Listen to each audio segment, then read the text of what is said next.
안녕하세요. 애플농원입니다. 여기는 M9 작은묘 3년차 이제 사과밭입니다.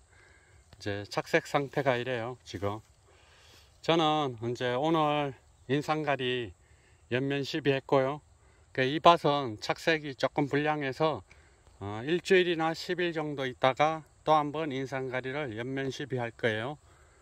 그렇게 해서 이제 착색은 이제 잘 나게 할 거고요. 그리고 이제 풀 같은 것도 지금 이제 그냥 가만히 뒀어요. 풀 같은 게 이제 질소 성분을 제일 많이 이 잡초들이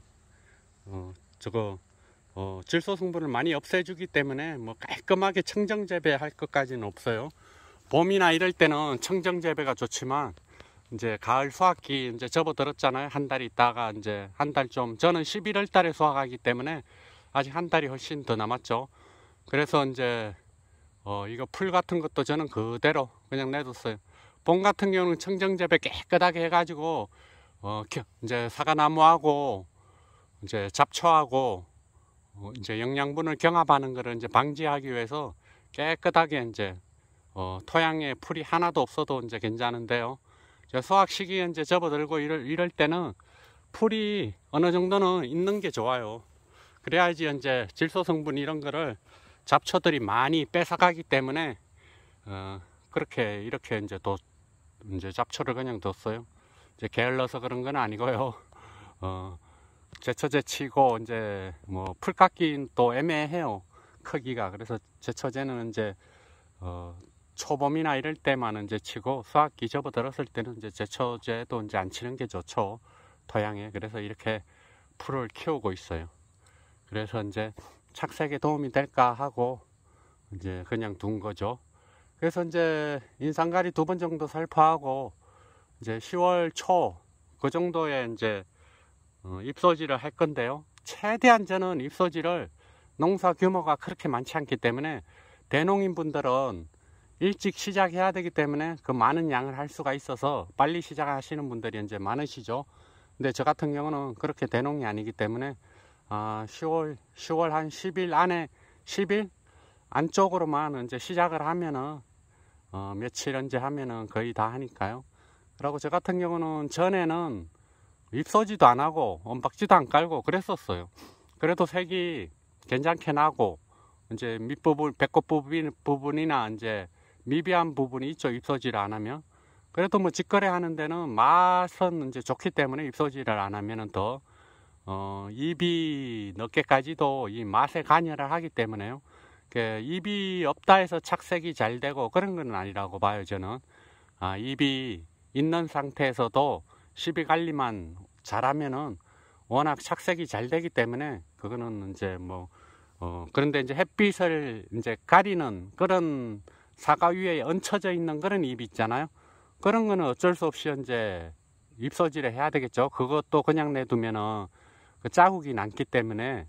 그래서 이제 그런 거 위주로만 잎소지를 하고 뭐 잎을 훑는다든지 그런 거는 하고 싶으면은 이제 후반기 정말 한 15일, 10월 15일 예를 들어서 그쯤 하는 게 저는 좋다고 생각해요. 지금부터 잎을 막 훑고 그러면은 아직도 이게 비대가 되고 있어요. 착색이 되면서 비대가 되고 있고 잎이 또 맛에도 적극적으로 지금 관여를 하기 때문에 잎을 과도하게 사과 주위에 있는 잎을 없애는 거는 저는 바람직하다고 생각하지 않기 때문에 저는 이제 늦게 시작하는 편이에요. 뭐든지. 벌써 이제 잎소지 시작하시는 분들은 벌써 시작하셨더라고요. 근데 뭐 농사 규모가 많은 분들은 상황에 따라서 어쩔 수 없는 상황이지만 농사 규모가 많지 않고 자가 소비하시는 분들은 잎소지 할 필요가 없어요. 잎소지 안 하는 게 사과는 훨씬 맛있고요. 이제 사과 크기도 그렇고 더 나아요. 다만 이제 색깔이 전체적으로 균일하게 빨갛게 익지 않는다는 그 하나 단점 때문에 저희가 그 많은 노동력을 투입을 해가지고 잎소지를 하는 거잖아요. 그래 저희 나라만 유별나게 이게 잎소지 같은 거 언박지 까는 게 이런 문화가 생긴 것 같아요.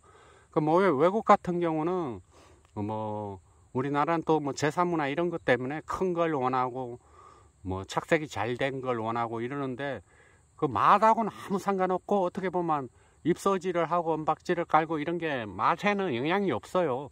그냥 늦게까지 수확 때까지 잎을 그냥 가만히 같이 가져가는 게 제일 저는 맛있다고 생각하거든요. 사과는 그렇게 이제 저번 영상에도 말씀을 드렸지만 시비갈리만 적당하게 맞으면은 사과 주위에 있는 가총엽 이런 것도 하늘로 딱 들려요. 잎이 이제 이게 뭐 자연의 이치가 다 그렇잖아요.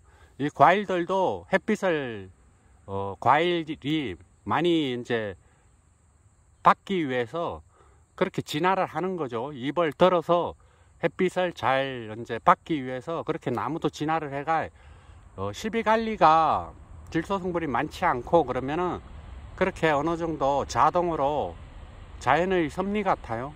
그게 잎이 들려요. 들려서 햇빛이 골고루 이제 되는 거죠. 근데 이제 인간이 개입하면서 이제 과다 착화를 시키고 막 그러다 보니까 이제 이게 불균형이 오기 때문에 사과나무에 그러고 약을 안 치고 자연적으로 내두면은 사과를 과다 착화가 돼도 어느 정도 수량만 빼고 나무 자체가 다 낙과를 시켜요. 자연적 만약에 인간이 관여를 안 하면요.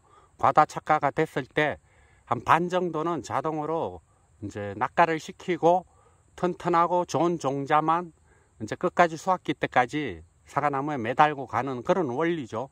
근데 이제 인간이 수확량을 극대화시키기 위해서 농약을 치고 그렇게 관리를 거름도 주고 막 적극적으로 하기 때문에 이제 낙과를 못 시키는 거죠. 사과가 영양분도 충분하고 병도 안 들고 그렇기 때문에 이제 끝까지 이제 가져가는 거죠.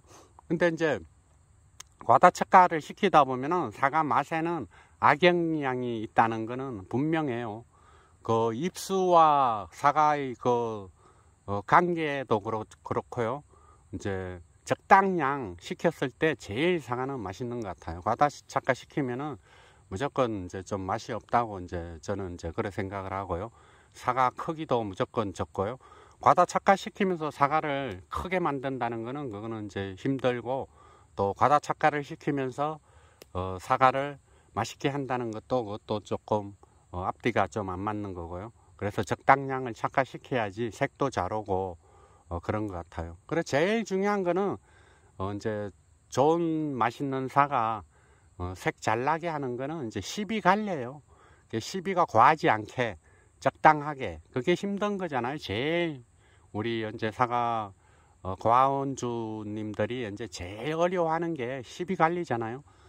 방제 같은 경우는 이제 프로그램대로만 하면은 뭐 크게 뭐 상관없는데 초보도 그렇고 10년, 20년 한 분도 그렇고 별 차이가 없는데 어디에서 이제 성패가 갈리냐면은 거의 시비관리에서 갈리는 거죠. 적절한 시기에 그 시기가 있잖아요. 어떤 시기에는 인상가리를 해야 되고 어떤 시기에는 항상가리를 해야 되고 어떤 시기에는 질소와 가리를 해야 되고 어떤 시기에 이제 뭐 밀양원소를 해야 되고 토양 시비를 해야 되고 막 여러 가지 그게 프로그램대로 이제 경험이 많은 분들은 경험을 통해서 그 프로그램이 이제 자기 토양하고 맞게끔 그렇게 시행착오를 걸치면서 정립이 됐다고 저는 생각을 해요. 근데 이제 초보분들은 그런 게 정립이 안 돼 있기 때문에 주묵구구식으로 남이 뭐 하니까 따라하는 그런 이제 방향으로 이제 농사가 이제 시작이 될 거 아니에요. 그러니까 토양하고 자기 가원 밭하고 특성하고 사과나무 품종하고 모든 게 이렇게 맞아야 돼요. 그래 그거를 빨리 파악을 해서 내 토양은 이제 배수가 안 되고 뭐 그러면은 거기에 맞는 시비를 해야 되고요. 이제 그런 거죠. 그래서 모든 게 이제 그 시기에 적절하게 대처하는 거예요. 시기에마다. 항상 뭐 농사가 잘 되는 게 아니잖아요.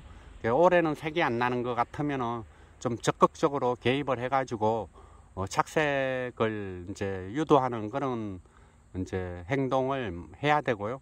착색이 자연적으로 잘 되면 특별히 그렇게 막 인위적으로 일부러 그렇게 할 필요가 없죠.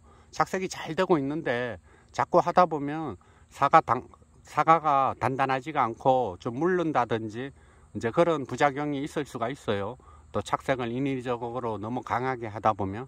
그래서 제일 좋은 거는 제가 항상 얘기하지만 사람이 개입 안 하고 최소한 개입을 해서 개입을 했을 때 제일 좋은 사과, 맛있는 사과가 나오는 것 같아요. 인위적인 그런 약이라든지 이런 걸 자꾸 개입을 해가지고 했을 때는 그게 정말 그 경험을 통해서 잘 하시는 분들은 품질도 좋고 맛도 좋고 그렇게 만들 수가 있는데, 이제 초보분들은 이제 기초부터 시작해서 토양 관리, 거름, 바닥에 주는 거름, 이 연면 시비는 응급처치고 이거는 나중에 할 거고, 이제 토양을 어떻게 살리고 토양을 어떻게 만들고 거기에서 이제 출발을 해서 경험을 통해서 1년 2년 해 가다 보면은 토양에만 줬을 때는 이게 좀 미비한 게 있구나, 이럴 때 이제 연면 시비를 도입을 하고 이런 식으로 해야지, 토양에다가는 거름을 뭐 아주 좋은 거름을 하지 않고 모든 걸 비료나 연면 시비로 해결을 하려고 할 때 그거는 이제 부작용이 나오는 거죠. 그래서 제일 중요한 거는 토양이에요. 토양. 농사 못 짓는 분이 토양만 잘 선택해서 그 토양에서 사과나무를 심어서 재배하면은 토양 안 좋은 데서 10년, 20년 한 분들보다 농사가 더 잘 돼요. 배수 잘 되고 그런 토양에다 심으면은 색도 자연적으로 잘 나고요. 그리고 토양 그 자체에 유기질, 무기질 이런 게 충분히 이래 있는 땅들이 있어요. 그런 땅이 좋은 땅이거든요. 그럼 거름을 많이 안 해도 되고 비료도 많이 안 해도 되고 그래서 맛있는 사과가 되는 거예요. 그래서 제일 중요한 게 토양 선택인 것 같아요. 어떤 토양에다가 사과나무를 심을 건지 거기에서 거의 성패가 50%는 갈리는 것 같아요. 제가 경험을 해보니까요. 제가 한 밭은 아주 안 좋은 토양이고 한 밭은 아주 좋은 토양이고, 그렇게 해보면은 그러니까 안 좋은 토양은 좋은 토양에 제가 노력을 배 이상을 하는데도 결과는 항상 신통치가 않아요. 그런데 토양이 좋은 데는 탄저병도 약도 좀 덜 쳐도 탄저병도 안 하고 공기가 바람이 잘 통하고 그러기 때문에 토양이 배수가 잘 되고 그러기 때문에 병도 안 와요. 그런 봐서. 그리고 색도 잘 나고 사과도 맛있고 그런 거예요. 그래서 사과나무 개원을 준비하시는 분들은 제일 중요한 게 토양이 사과나무 심었을 때 적합한 토양인지 그거를 이제 제일 중점적으로 이제 보고 선택을 하셔가지고 시작하시는 거를 저는 추천을 드려요. 그래서 항상 얘기하지만 색 잘나게 하는 거, 잎소지, 언박지 까는 거 이런 거 다 색나게 하기 위해서 그 많은 노력을 하잖아요. 그래서 그걸 안 하면서 농사를 질 수 있는 방법을 우리나라도 어느 정도 사과 이제 농사 짓는 분들이 이제 그런 방향으로 가야 되는데, 이게 잎소지하고 언박지 깔고 이게 너무나 힘들어요. 이 사과 농사에. 근데 그렇게 함으로써 해서 사과나무 품질이 막 월등히 좋아하고 맛이 그렇게 좋아지느냐? 그러면은 그런 노력을 해도 되지만, 아까도 얘기했지만 그렇게 차이가 없어요. 색이라는 거는 뭐 그 사과 잎이 하나가 이렇게 사과에 얹혀져 있다 해서 그 사과가 그 부분만 색이 안 난다 해서 사과 맛에 그래 영향이 없잖아요. 근데 이 많은 사과를 다 잎소지를 하고 언박지를 깔고 그런다는 게 정말 노동력이 너무나 투입이 많이 돼야 되고, 지금 사람 구하기도 힘든데 그런 어려움 점이 있어 가지고 좀 안타까운 현실이에요. 그래서 저도 최대한 개입을 안 하고 농사를 지으려고 하는데 이게 만만치가 않잖아요. 그래서 이제 항상 고민을 하고 이제 이렇게도 해보고 저렇게도 해보고 이제 하는 건데, 그래서 저는 항상 잎소지도 늦게 하고 언박지도 늦게 깔고 이제 최대한은 이제 그렇게 늦게 개입을 하려고 이제 노력을 하고 있어요. 이제 상황에 따라서 이제 그런 거는 이제 선택하시면 좋을 것 같아요. 그래서 오늘은 이제 사과나무 사과 색 잘나게 하고 맛있게 하는 방법, 제가 그냥 평소에 그냥 생각하는 거를 주저리 한번 얘기해 봤습니다. 예, 오늘도 좋은 하루 되세요. 감사합니다.